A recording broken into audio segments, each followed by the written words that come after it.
This is Gender in Focus. I'm Elle, and each week I sit down with the president of Transfocus Consulting and all-round gender diversity genius, Kai Scott.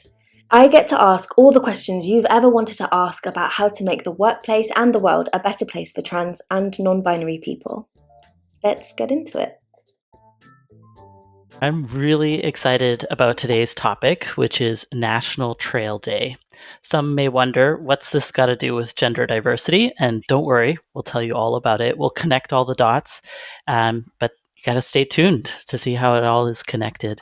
Certainly for myself and countless other trans and non-binary folks, the great outdoors is such a powerful experience. And I'm really excited to share my own personal experiences, but also share some of the challenges that folks have in accessing the outdoors and how that may be challenging for their mental. Like, there's so many benefits to being outdoors. So I think it's super important for us to remove those barriers. So I'm really excited to get into it and welcome Elle to talk this through with amongst ourselves. I know we both really share that love of the outdoors. Mm-hmm. Yeah, I'm really looking forward to this one, Kai, because when I think of you, I think of mountains and Yes. Transfocus. Those are my two things that I associate with you. Yeah, if I were to write a book about the key parts of Kai, those are the two things that I would write. And I was wondering if you could start by just telling us a bit about your. I mean, it's hard to say your journey exactly, since I imagine, or from what you've told me, you've been doing this for your whole life. Right. But like being outdoors and like why that's so important to you, just like as a person, why that's so important to you. Yeah. Thank you for that. So the journey began in terms of enjoying the great outdoors when I was very young. So my parents started me, I think I was 4 years old, like really young. Wow. When I was very young, I was going at first camping. That's a good way to start with youngins. But pretty short order, they got me a little backpack and are like, here we go. We're going backpacking. And Sweet. so, yeah, it was. I actually don't remember a time when I wasn't doing it. So it's that formative. And every year when I was growing up, my parents, my sister, and I would go backpacking for 2 weeks at a time. And so Oh my gosh. we were out. And of course, my parents. The reason why they could do that is because they're teachers and are retired now, but teacher and professor. So, have ample time in the summertime to go Right. out and so we had a lovely time. I mean, those are some of the best memories I have of our family, is just kind of being carefree, relaxed, still working hard because we're hoofing up a mountain or along the beach, which seems relaxing, but actually Pacific Northwest is not very relaxing beach time. It's Sure. like a little bit of beach, walking on the sand, and then you have to kind of go over a headlands because the tide can't go around. Oh, So you have to right. go Yeah. up a cliff and then down the other side. It's a little bit more harrowing, but yeah. And then as I went off on my own, I continued to stay connected with the outdoors through, hiking, backpacking, camping, and whatnot. And so it's just been there for my whole life. That's been an important source of peace, of reflection, of, active rest. So it's not just, I can't quite sit at home and do nothing. So this allows me to have a change of pace, but still be able to rest my mind, and still, have the physical fitness portion to it. Also, it's a really important part of the relationship between myself and my sister. So we continue to backpack together, and it just allows us that really strong sibling time to bond and to reflect on life out in the outdoors and see wildlife, see stars at night, jump in lakes. It's quite magical.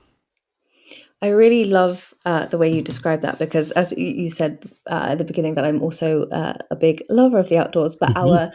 situations growing up probably couldn't be more different Oh yeah. in that you had the beauty of Canada and I Uh, had my summers were spent in rainy North Wales, oh, trudging through the the mud and yeah, not quite as glam. I always think of Canada as very glamorous when it comes to the outdoors. So yeah, not quite the same experience, but super fun.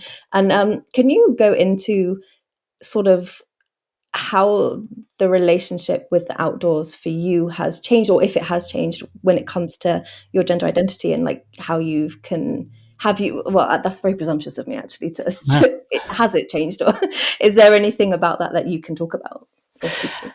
yeah, it's a really good question because oftentimes um, the outdoors has afforded me the ability to take a step away from the day to day life, which is quite fast paced and there's a lot going on, whether it was when I was at school, always something to do, or even at work. There's just constant, effort, and you don't kind of, it's not the capability to withdraw from life and reflect on it. And so Mhm. the outdoors has actually been hugely important for my own gender understanding. So it is a space that isn't so heavily gendered. Society has a lot of gender in it. And so, which is helpful because I can see, oh, this doesn't fit, this does fit. It helps with that understanding. But it's nice to have like a space where there's just, it's not at play. And then you can be like, who am I really? You know? Right. Like really fundamental questions. And, certainly I can see that be beneficial for folks, even if gender is not the reflection point. But certainly for me, I was able to go deeper in my gender, and was like, why is it I get stuck here in this particular situation or issue, or whatnot, whether it comes to the clothing or to my body, or whatever the case may be. And it just was really fundamental time away to think those things through, without the pressures applied, and to be able to come back, and then also to, when I was about to take those steps to be able to kind of build that confidence to be able to say and share that with others once I did understand myself fully as trans. And so, it's just like constant place of safety, and um, uh, a place of, helping me, supporting me, getting to who I am. I love that. I love the way you describe that.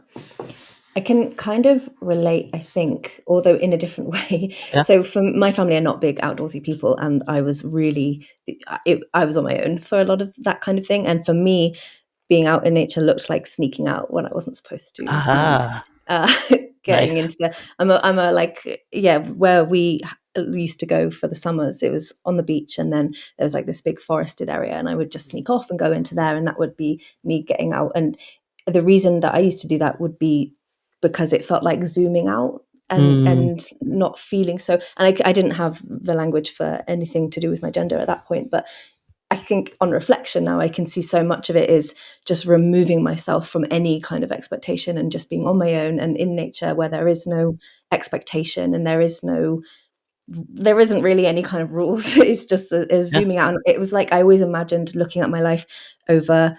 I was a bit existential when I was a teenager, so I can you relate. know, yeah. It was a looking at my life from a bird's eye view, and being I could only do that in the forest or Ah, in a rock pool or something. oh, And that's so well put. Oh my gosh, I love it. It's so mm, true. To be able to kind of remove yourself to look at it above, and then be able to figure out a way to connect yourself to mhm. yourself. Yeah. Could you go into you mentioned at the beginning the kind of benefits of being out in nature and being on the trails or whatever it is. Could you go into that a bit? Yeah, absolutely. So, I mentioned mental health, but I think it's not, exclusive to the mental aspects. Certainly, the mental ones are pretty big. There's a physical aspect of just fresh air, and being connected to trees and wildlife, and water, and so sun. Just getting outdoors and being getting important vitamin D. And, I mean, I could go on, and I'm sure many people are aware of those benefits. Specific to trans and non-binary folks, we've both talked about kind of the reduction of gender expectations, which is quite a heavy load for a lot of folks to carry. I would say, particularly if we haven't quite figured things out, that's where it's the most stressful, because it's a bit amorphous before we've been able to pinpoint things. And so just getting a break is really nice. There is, a spiritual aspect, at least for me, in terms of being able to connect to, the universe more broadly. Everybody has different terms for it, but in that way, I'm connected to something bigger than myself, because it could be heavy, and carrying those things can be a lot. But when I'm able to expand beyond just the physical form, it lightens that load for some reason. And then also, I think there's something to be said about convening with animals. There's a very special connection that I tend to have. A lot of folks fear animals, which I appreciate. They're some, especially like bears, they are Right. bigger, right? So it's Yeah. not like I'm cavalier in the backcountry. But As what's that? Oh, as a Brit Yes. who we do not have a single predator, coming to Canada and Uh, everyone being so casual about yeah.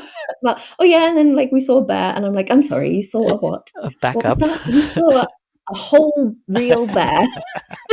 uh, So, yeah, I haven't got over that fear just yet. Maybe I'll get through that. But that carry on, sorry. that Yeah, that when you is talk about that. that is fair. When you're like nature and animals, I'm like, "Oh, like foxes." Oh, no, you mean a bear, a whole bear. Okay. Ooh.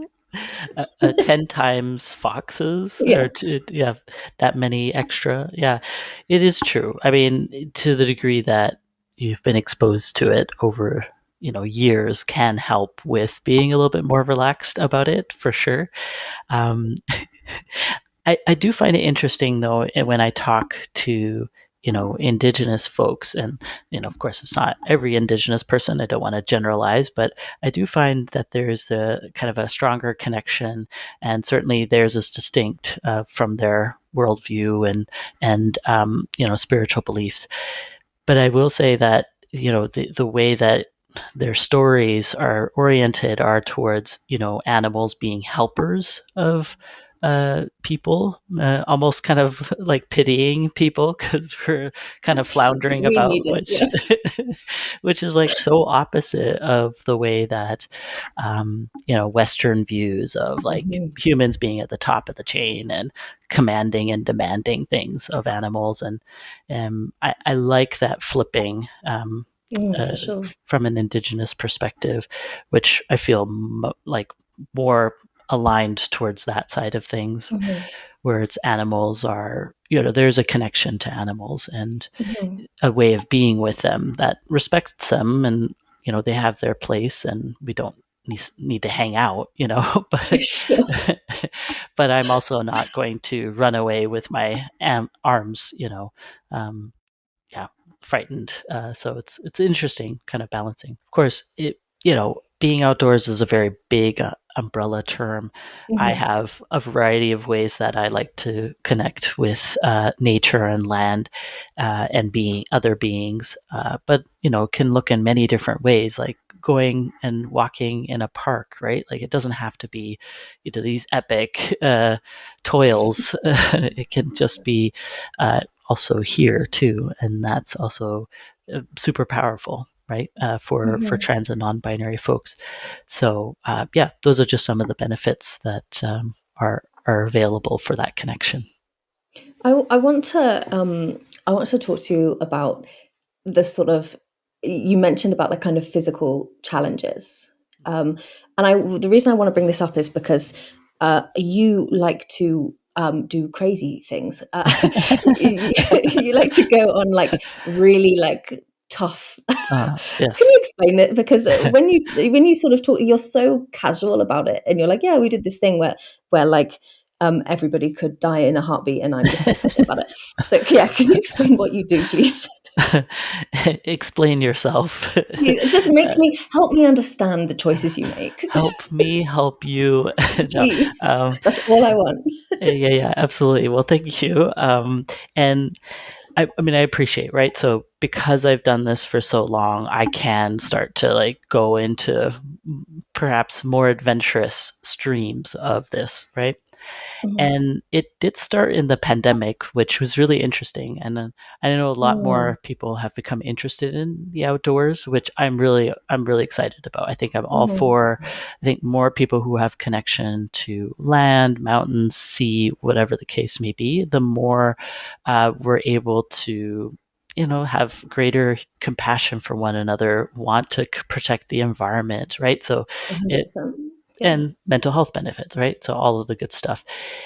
I will say though that because of that, now, there's still like permits you have to get to go in the backcountry or even campgrounds. And it has increased the pressure on those to the point where it's just a lot of people. And when I go to the outdoors, part of what I'm trying to do is just to be quieter. And I find when it's not really necessarily noise of other people, it's just the energy of the other people. And that, just adds another layer. So what I have found is that especially my sister and I have been going off trail more because one, we're seeking a bit of adventure to test our abilities and try and learn new skills. Like we a few years ago learned glacier travel, which Yeah, that that's what I'm talking about. The okay. crazy. Yeah. That was the thing where you're like, hey, wait a Yeah. second. Like you definitely do something crazy, but it's that. Yes, Okay, carry yes. on. I apologize. No, no worries. Glacial That travel. just a good underscore of like, what is that all?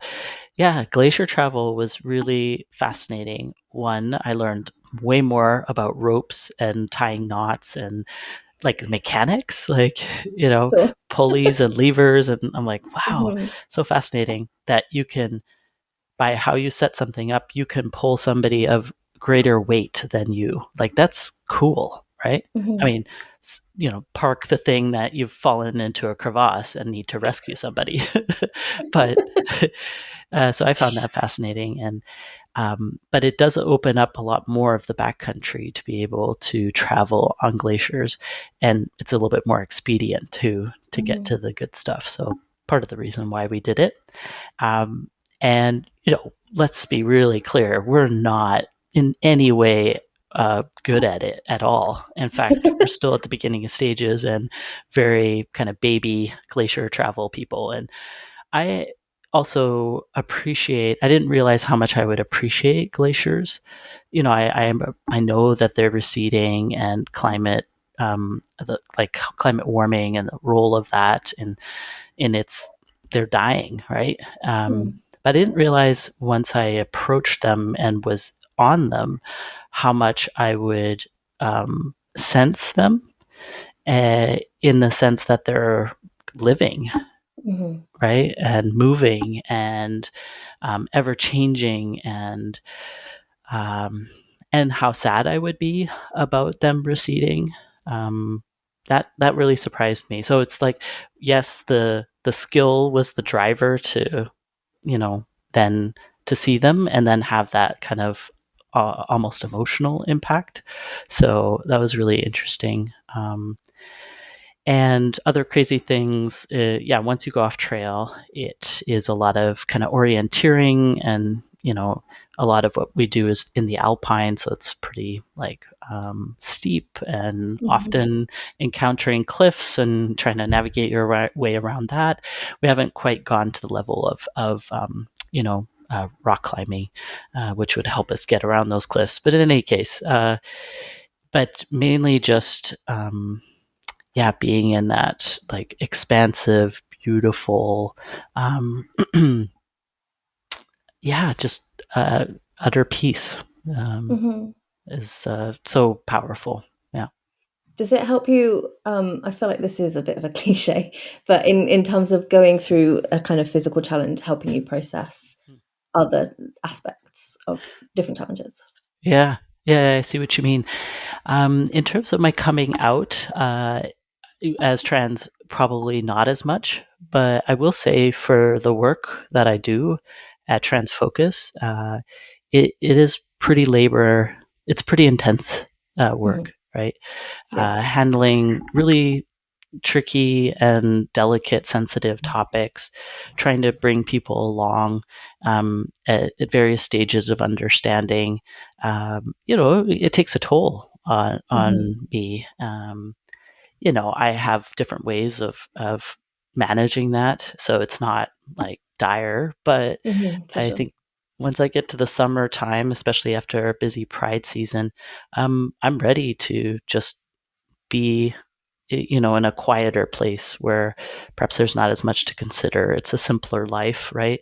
You kind of Hmm. set up all the meals, where you're going to go roughly, and then it's just about kind of being rather than Hmm. doing, and that's a really nice break from things. And I'm sure that's not exclusive to me. I'm sure others would enjoy that and benefit from that as well, because we all have some amount of just being in modern society is stressful.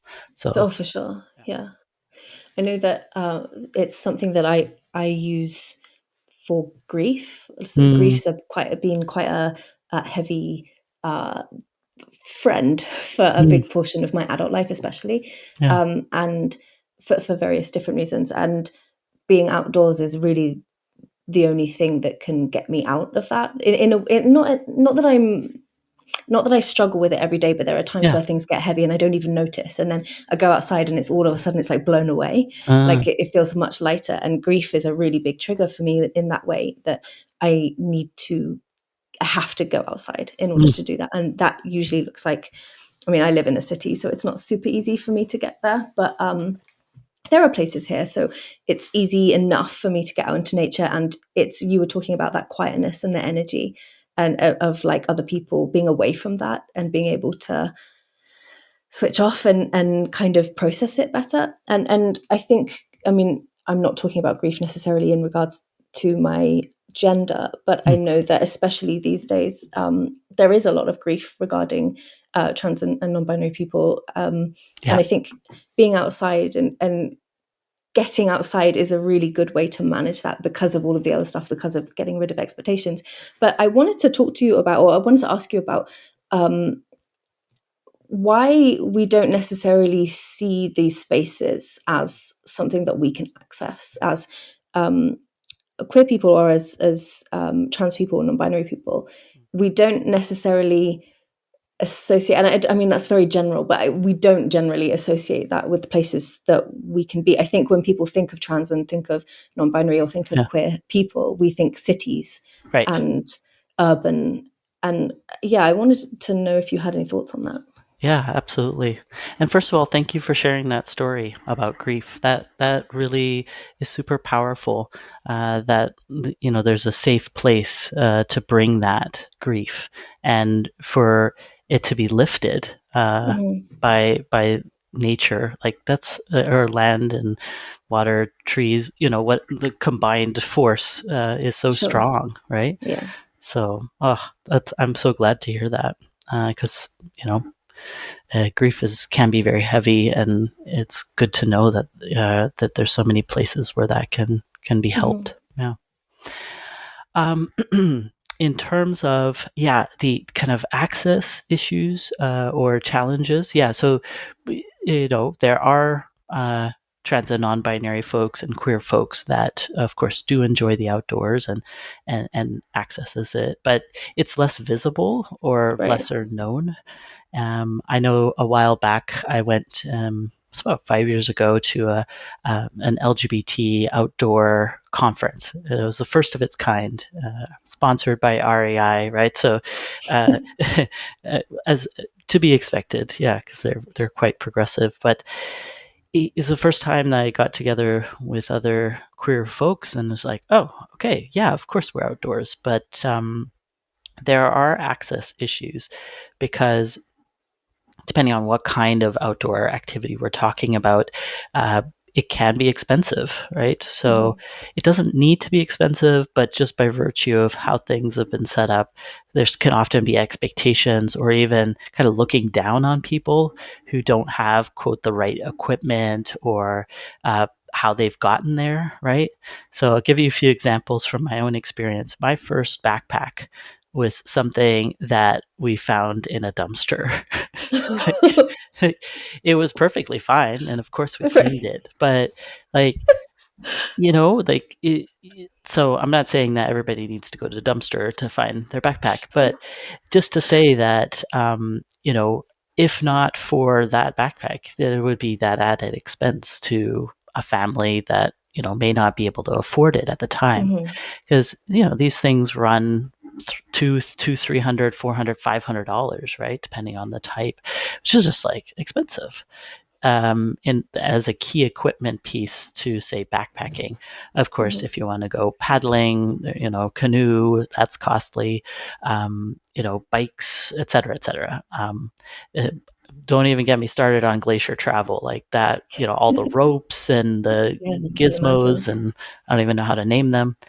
So yeah, there's a cost, and we know that trans and non-binary folks are disproportionately represented in the lower socioeconomic brackets. So that's going to be a barrier for them to participate in that, unless there's some sort of gear sharing or rental system that can be set up to help them with that.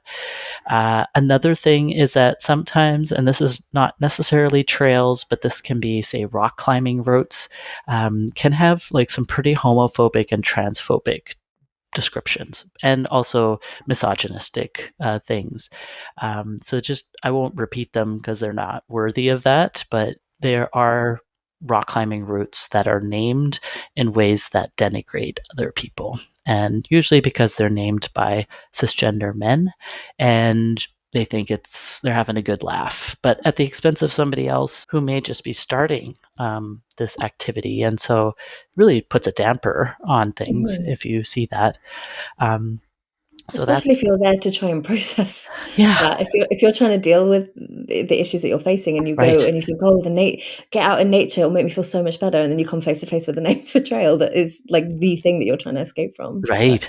That sucks. That really sucks. Oh my gosh, true, right? People just sometimes don't even think it through. I mean, that's the whole point. They're not thinking of others, but I'm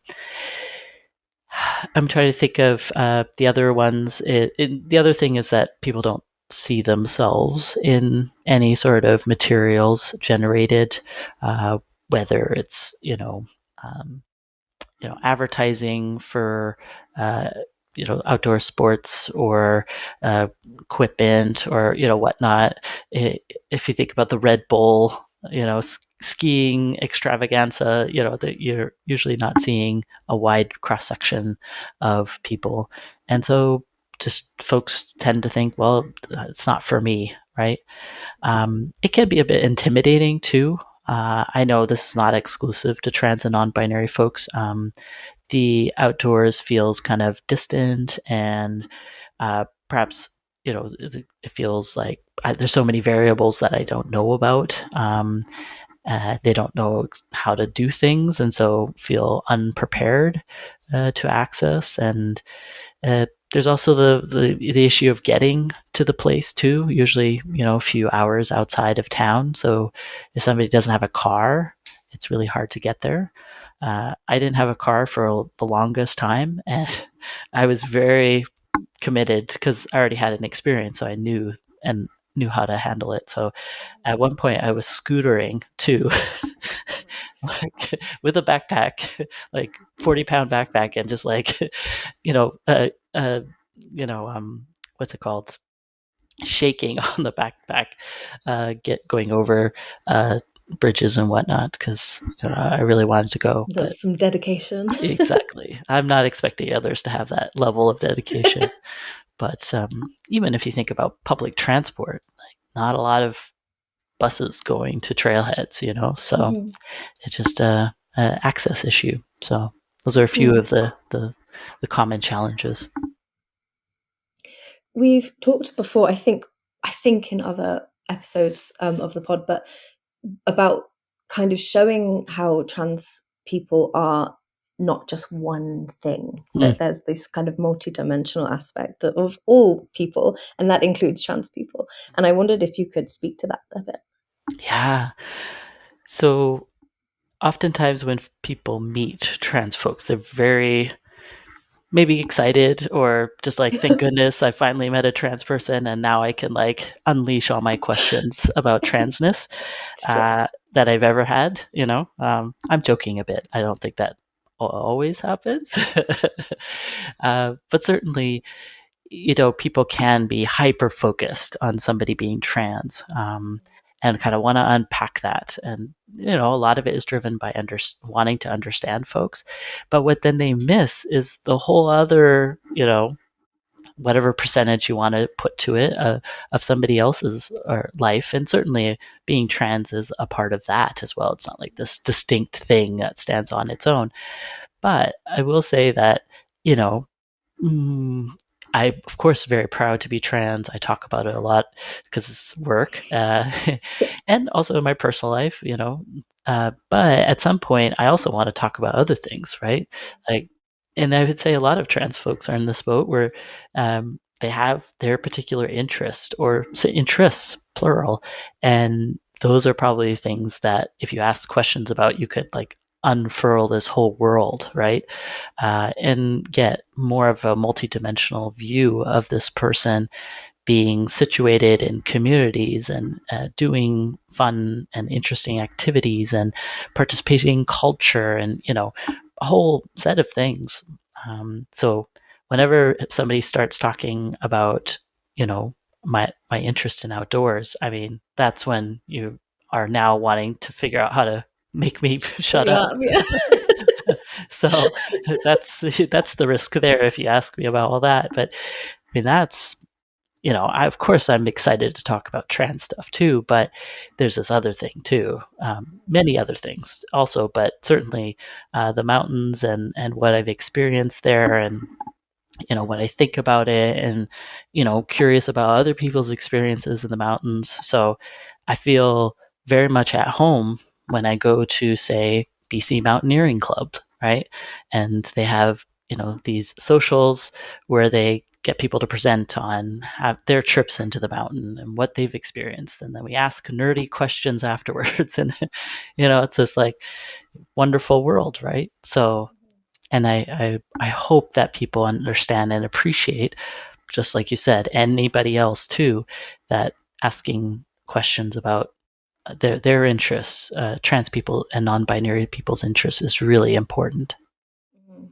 I always find it quite interesting that that's sort of uh, directed at trans people a lot. That or you're just obsessed with gender. Like all you want to do is talk about gender, and all you want to do is talk about pronouns. And it's like for every trans person, every single trans person that I've ever met in my life has been an important aspect of their life, Sure. but is certainly not the only thing that they want to talk about. And if anything, they would like it to be a non-issue. Yeah. So yeah, I think that's always quite interesting. Get placed to not talking about it as much, maybe as it comes up or, Hmm. is relevant.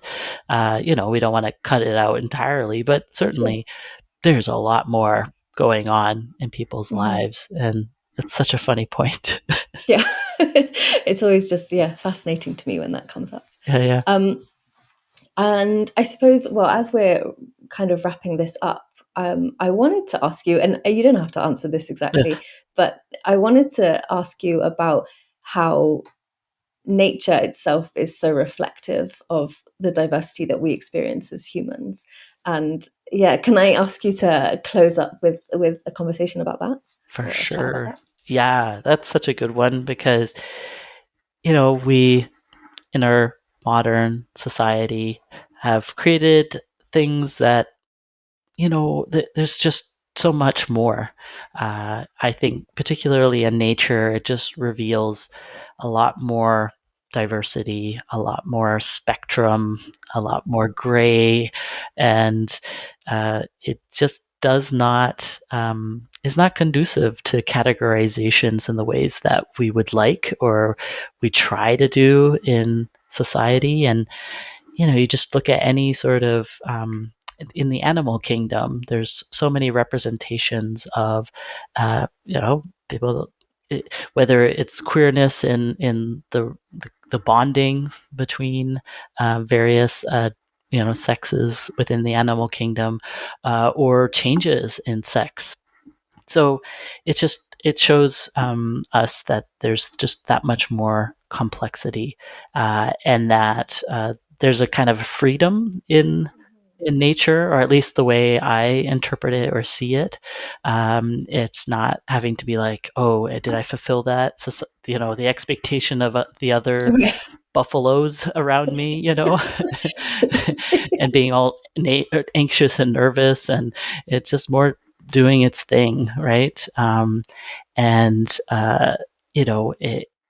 yeah, there's so many more things that I've heard along the way too, particularly from Indigenous folks, that I want to honor that they've shared that, and they should be the ones to share it. But there's more to it than that, and there's a lot of from what I've heard, two spirit in nature that is represented, that gives good comfort and representation to Indigenous Two Spirit folks in particular. And so that's something that I keep in my mind as well. But certainly for everyone, it shows us that there's a lot more going on than meets the eye, and that if we allow for freedom in the way that is available in nature, in our own society, how much more that could benefit not just trans and non-binary folks, but actually I would say cisgender folks as well. And we just kind of relax some of those expectations that we have of each other, to be able to show up more fully, more authentically.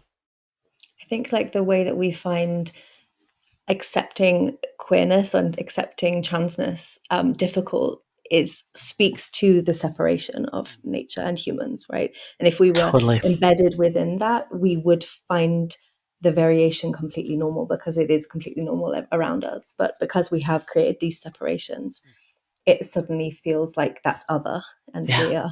we are in our rigid little boxes, and everybody else in nature, or everything else in nature, is more fluid. That seems wild to me, that we Mm. would think that we were different in some way. Mm.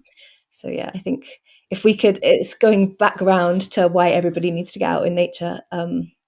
Yeah, more Yeah. because it would free us from these boxes significantly, in my opinion. Yes, yes, absolutely.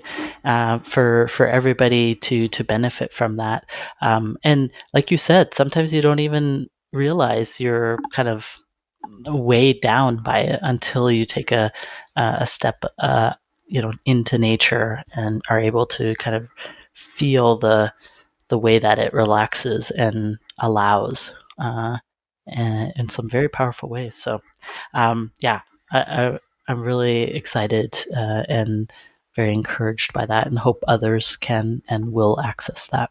Yeah. You have mentioned to me before about this sort of inclusive outdoors resource. Could you go into that, and we can share it in the show notes? Yeah, I think that's a really important one, especially if there's anybody involved in organizing outdoor activities, or even a part of a group that does that, just to be aware. One, it's a broader document than just, it's not just trans and non-binary issues. Certainly includes to us LGBTQIA issues, but it's general. It includes race and disability and whatnot. But it just provides a really very succinct overview of what the challenges are. Some of them we talked about here today, but there's some additional ones, especially if, people with disability, like being able to get out doors, and just having creative mechanisms depending on what ability folks have, or level of ability. Having devices where people can be, like a like souped up with those extra wheels on a wheelchair, to be able to get outdoors. Like, that's, as we were just talking about, super important, fundamental, and I think that's a right that everybody should have.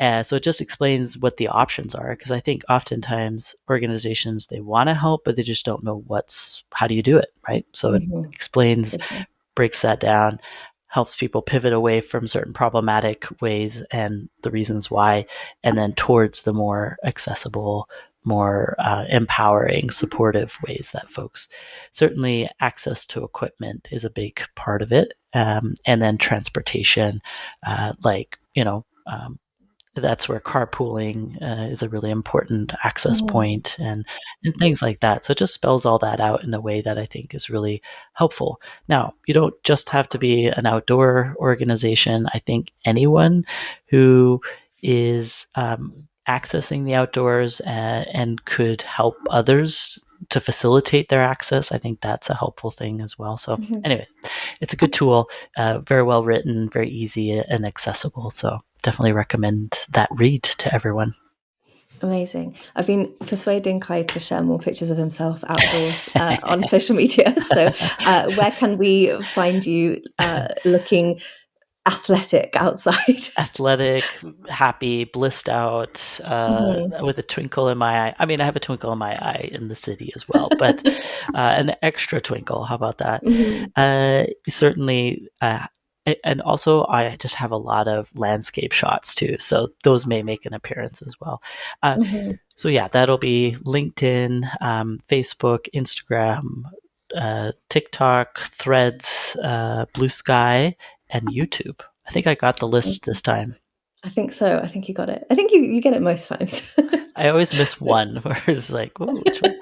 But in any case, so yeah, I've got it, all of those places are a great place for just general tips and tools and about trans and non-binary inclusion, and yeah, ongoing way of staying in touch. amazing. Cool. Well, see you later. Thank you so much. Thank you. Bye for now.